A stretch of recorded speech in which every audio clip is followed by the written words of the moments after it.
औज़ु बिल्लाहि मिनश शैतानिर रजीम बिस्मिल्लाहिर रहमानिर रहीम। अस्सलाम वालेकुम टू एवरीवन। देखिए बेटा, आज मैं आपके लिए न्यूमेरिकल प्रॉब्लम्स लेके आया हूँ कुछ। ये क्लास 10th के न्यूमेरिकल्स हैं, चैप्टर 10 के। तो देखिए बेटा, सबसे पहले तो मैं आपको ये बता दूँ कि न्यूमेरिकल में बच्चे अक्सर जो हैं वो कंफ्यूज होते हैं और उनको रटने की कोशिश करते हैं। तो बेटा, ये जो तरीकाकार होता है कि आप न्यूमेरिकल्स को याद करके, तो ये बेटा बिल्कुल गलत तरीका है। सबसे पहले आपने ये समझना होता है कि जो आपको न्यूमेरिकल दिया गया है उसकी स्टेटमेंट को समझना ज़रूरी है। आपने उसकी स्टेटमेंट को ध्यान से पढ़ना होता है, उसको अंडरस्टैंड करना होता है। उसमें आपने कुछ चीज़ें देखना होती हैं कि आया आपको गिवन क्या है, ठीक है? फिर आपको रिक्वायर्ड क्या है, क्या आपने फाइंड आउट करना है, ठीक है? आपने क्या फाइंड आउट करना है, क्या पूछा गया आपसे। तो फिर आप जब वो जो फाइंड आउट करना होता है उसके लिए आमतौर पर कोई ना कोई फार्मूला बताइए होता है। तो वो आपको फार्मूले का पता होना ज़रूरी है।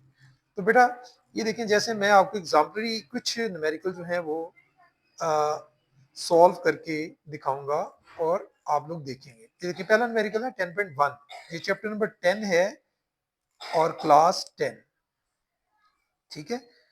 तो इसकी स्टेटमेंट देखें, लिखा हुआ है the time period of a simple pendulum is 2 second. What will be its length on the earth? What will be its length on the moon if gm is equal to ge over 6, where ge is equal to 10 metre पर second square. ये तो है statement. अब statement में सबसे पहले आपने देखना है कि आपको स्टेटमेंट में दिया क्या गया है। आपको स्टेटमेंट में दिया गया है time period of a simple pendulum, ठीक है? टाइम पीरियड को किससे डिनोट करते हैं? गिवन में आएंगे तो हम लोग लिखेंगे टाइम पीरियड टी जो है वो हमें 2 सेकंड दिया गया है। उसके अलावा आपको जी एम और जी ई की वैल्यू दी गई है। जी ई की वैल्यू जो है वो 10 मीटर पर सेकंड स्क्वायर है और जी एम की वैल्यू जो है वो जी ई डिवाइडेड बाई 6 जो आपको नजर आ रही है। ये हम इसको थोड़ा सा सॉल्व कर कर डाटा में लिख लेंगे।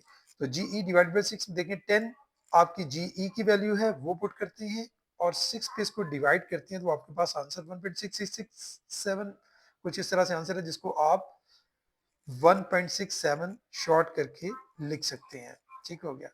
अगली बात आप देखें कि आपने फाइंड आउट क्या करना है, आपको रिक्वायर्ड क्या है, वो है what will be its length on the moon. आपने length of the pendulum on earth और length on the pendulum on moon, ये दोनों फाइंड आउट करनी है चीजें। देख रहे हैं, एक आपके पास है what will be its length on the earth, दूसरी क्या फाइंड आउट करनी है, what will be its length on the moon. जो चीजें फाइंड आउट करनी है आपने वो मेंशन कर देनी है। Length of the pendulum on earth, length को एल से डिनोट करती है, क्योंकि अर्थ पर है तो एल ई। इसी तरह से length of pendulum on moon, length को एल से डिनोट करते हैं और क्योंकि मून पर हम फाइंड आउट करने जाएंगे तो हम मून के लिए एम इसके साथ स्मॉल एम लिख देंगे। ये चीजें फाइंड आउट करनी। अब देखिए, सोल्यूशन में वही बात कि ये एक छोटी सी लाइन है जो हर एक आप न्यूमेरिकल को सॉल्व करते हुए लिख सकते हैं, वी नो डैट, ठीक है जी? तो वो नो डैट लिखें। इससे क्या होगा कि आपका कोई भी न्यूमेरिकल होता है आप ये लिखकर स्टार्ट कर सकते हैं सोल्यूशन में। तो पहले आप लेंथ निकालना चाह रहे हैं ऑन अर्थ, तो आप यहाँ लिखें फॉर अर्थ।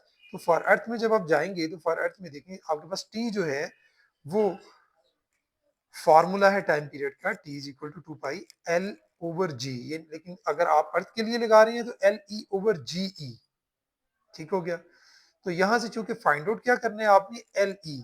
एल ई जो है वो आपको नजर आ रहा है कि वो अंडर रूट में है, तो आप बोथ साइड का पहले क्या लेंगे, स्केयर लेंगे। जब आप बोथ साइड का स्केयर, बोथ साइड का जब आप स्केयर लेते हैं तो क्या होता है कि भाई आपके पास ये टी स्केयर और ये आपके पास 4 पाई स्केयर हो जाएगा। एल ई और ये जी ओवर ई जो कि अंडर रूट फॉर्म में था, ये आपके पास एल ई ओवर जी ई की फॉर्म में आपके पास आ जाएगा। यानी स्केयर रूट और स्केयर जो है वो एक दूसरे को कट कर देंगे। यहां से चूंकि आप एल ई फाइंड आउट करने जा रहे हैं तो क्या करेंगे, एल ई के साथ जो बाकी रिमेनिंग चीजें हैं वो आप उठाकर दूसरी तरफ ले जाएं। जी ई डिवाइड कर रहा है एल ई को, तो दूसरी तरफ जाकर क्या होगा, मल्टीप्लाई। इसी तरह से 4 पाई स्क्वायर मल्टीप्लाई हो रहा है तो वो डिवाइड करेगा। अब यहाँ पर आपने जस्ट क्या करना है, वैल्यूज को पुट कर देना है बाय पुटिंग द वैल्यूज।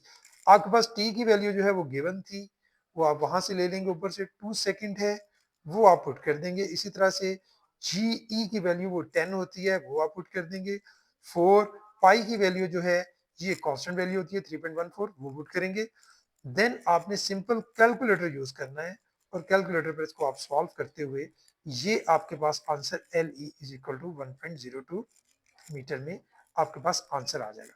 इसी तरह से आपने फॉर मून के लिए भी वही फार्मूला दोबारा से लगाना है, लेकिन फर्क सिर्फ इतना सा होगा कि अब आपने 2 पाई एल ई की जगह पर एल एम और जी ई की जगह पर जी एम पुट करना है। वही काम सारा जो वहां किया by taking square on both side, square लेंगे बोथ साइड का, टी स्केयर जो है इसी तरह से ये आपका जो स्केयर रूट है वो स्केयर के साथ कट जाएगा और 4 पाई स्केयर और एल एम और जी एम आपके पास आ जाएगा, क्योंकि आप एल एम फाइंड आउट करने जा रहे हैं, बाकी चीजें उठाकर दूसरे ले जाएं। ठीक है जी, आप देख सकते हैं यहाँ पर वही काम सारा हुआ है। फिर आपने वैल्यूज पुट की हैं और इन द एंड यहाँ पर आपने कैलकुलेटर से वैल्यूज को सॉल्व करना है और आंसर आपके पास ये 0.17 मीटर, क्योंकि लेंथ जो है वो मीटर में होती है, वो आपके पास आ जाएगा। देखिए बेटा, इसी तरह से अगर मैं बात करता हूँ इसी चैप्टर के बाकी न्यूमेरिकल्स की, तो आप मैं सिर्फ आपको स्टेटमेंट रीड करके बताऊंगा जो कि आप खुद सॉल्व कर सकेंगे। देखिए हमारे पास क्या गिवन है, pendulum of length 0.99 meter means आपको लेंथ गिवन है एल। उसके बाद आपने देखना है और क्या है आपके पास, the period of the pendulum वो दिया गया 4.9 सेकंड, आपके पास टाइम पीरियड गिवन है 4.9 सेकंड। ठीक है, what is the value of G, अब आपने जी की वैल्यू फाइंड आउट करनी है। फार्मूला आपका वही वही सर आप जब लिख लेंगे, मैंने सिर्फ आपको समझाने के लिए बताया कि वही फार्मूला अप्लाई होगा। आपने करना क्या है कि आपने सबसे पहले उसी तरह से गिवन चीजें लिखनी है, फिर रिक्वायर्ड क्या है आपको, फिर आप we know that formula apply करके आप फाइंड आउट करने जा रहे हैं जी। यहाँ पर भी आप बिल्कुल पिछले क्वेश्चन की तरह ही स्केयर ले लेंगे, बोथ साइड का स्केयर लेकर यहाँ से जी और एल का स्केयर जो है और स्केयर रूट और स्केयर कैंसिल हो जाएंगे। जी को आप उठाकर दूसरी तरफ बाद में ले जाएंगे और ये जो वैल्यूज हैं टी जो है वो आप स्केयर की शक्ल में होगा, वो इस तरफ आ जाएगा। अब होगा क्या कि वैल्यूज पुट करेंगे देन उसी तरह से, तो आप इसको भी मेन में आपको मकसद ये है इस वीडियो में बताने का कि भाई आप न्यूमेरिकल कोई भी हो, आपने न्यूमेरिकल में जो बेसिक मेन चीजें हैं वो आपको, मैं फिर से एक दफा पीछे जाता हूँ रिपीट करता हूँ। आपने देखना होता है कि आपको गिवन क्या है और आपने फाइंड आउट क्या करना है, रिक्वायर्ड क्या है, फिर आपने सोल्यूशन में जाना है। ठीक है, सोल्यूशन में आपने most of the time formula देखना होता है कि सारी जो आपके पास चीजें हैं क्या फार्मूला उस पर अप्लाई होगा। वो फार्मूला अप्लाई करने के बाद आप उसको फार्मूले के मुताबिक सॉल्व करके वैल्यूज पुट करके तो आप इन द एंड जो आपका रिक्वायर्ड आंसर होता है वो इन द एंड आप लिख लेते हैं। अच्छा, यहाँ दो बातें हैं, एक तो आप जब वैल्यूज पुट करते हैं उस वक्त इनके साथ आप यूनिट भी लगा सकते हैं। अगर आप यूनिट लगा के करेंगे तो फिर आपने इसका ध्यान रखना होता है कि अगर आप 2, ये देखें आपने किसकी वैल्यू पुट की है टी की, इसके साथ सेकंड है तो फिर आप यहाँ पर एस साथ लगाते हैं उसका स्केयर, इसी तरह जी की वैल्यू लगाते हैं। लेकिन बेटा ये काम आप अगर आपको इस पर होल्ड है तो जरूर करें, लगाएं और करें, और फिर आपने उन यूनिट को फिर जैसे जैसे कट कर इन द एंड यूनिट निकलेगा वो भी आपने ध्यान रखना है। लेकिन ये कहीं भी आपके लिए यानी आप बाउंड नहीं है इस चीज पर कि आपने यूनिट लाजमी लिखना है।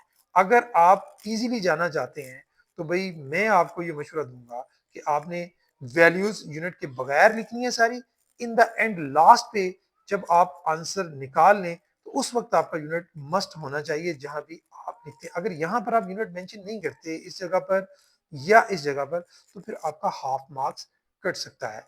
तो उम्मीद है कि आपने आज सीखा होगा कि हम लोग न्यूमेरिकल्स को कैसे रीड आउट करते हैं, उसमें से गिवन डाटा कैसे निकालते हैं, रिक्वायर्ड जो चीजें हैं उसको कैसे देखते हैं और फिर सोल्यूशन की तरफ जाते हैं उसमें क्या करना होता है। तो अल्लाह ताला से दुआ हूँ आपके लिए कि आप इसकी अच्छे से अंडरस्टैंडिंग लें और फिर अच्छे से इसको अटेम्प्ट करें, क्योंकि ये पेपर में आपके 5 नंबर का जो है जो न्यूमेरिकल्स अभी आपके सामने सॉल्व किया है ये वो पार्ट है जिसमें से न्यूमेरिकल्स आते हैं। ये 10th चैप्टर के न्यूमेरिकल्स के 3 से 4 न्यूमेरिकल हैं इसी टाइप के, 2 मैंने आपको दिखाए हैं, एक क्लियर आपके सामने सारा कंप्लीट है, दूसरा आपको सिर्फ समझाया है, बाकी 2 भी इसी तरह से हैं। तो मकसद ये है कि आप अपने हाथों से करें, सिर्फ अंडरस्टैंडिंग देना आपको मकसद है, आपको सारे सॉल्व करके देना मकसद हमारा नहीं होता। आप खुद से सॉल्व करेंगे, अपनी अंडरस्टैंडिंग के साथ सॉल्व करेंगे, तरीकेकार से सॉल्व करेंगे, इंशाल्लाह आप इसमें कामयाबी हासिल करेंगे। अस्सलाम वालेकुम।